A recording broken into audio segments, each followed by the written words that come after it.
olive oil and vinegar does not taste bad. Bro, I don't even use that. Like when I have a salad, when my wife makes salad, she literally will make the salad. She may add a little goat cheese or not. She'll throw some chicken or some steak on there.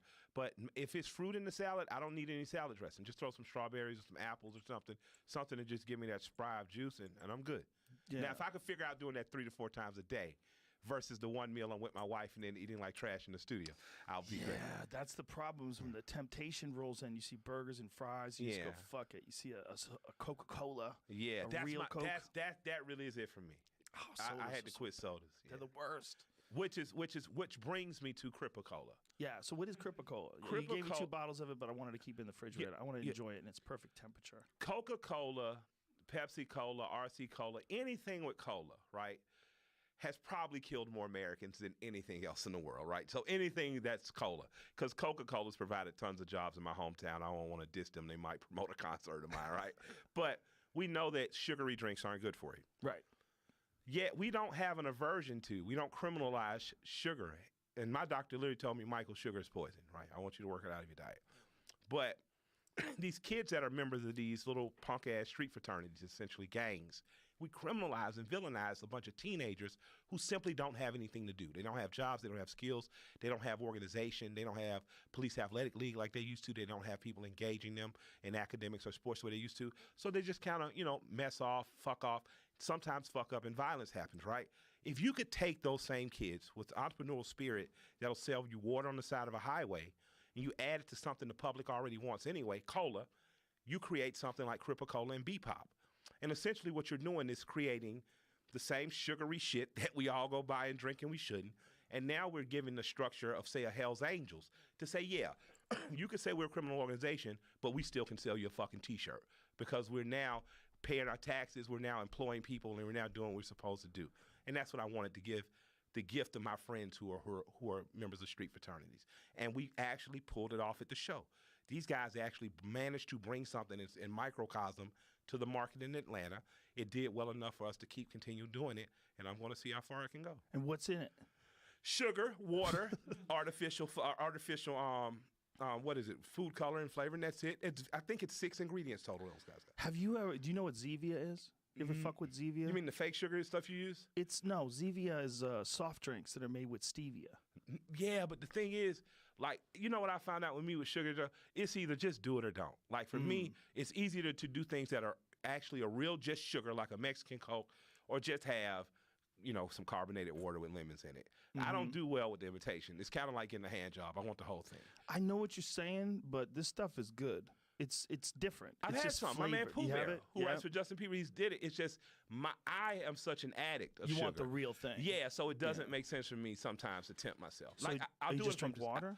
I do a lot of water now, a lot more water now, and I do a lot of club soda with lime, which I used to talk shit to LP about.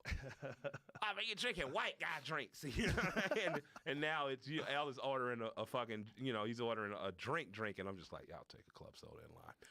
That's good, man. If you could stick on that path. Shouts out to my man, Bear Loke, who is a friend and mentor. A lot of times you might see a guy with me who does security. Bear introduced me to Shaolin Kung Fu. We've been basically kicking and punching and moving around. And he also introduced me to a lot of the guests that are on your show.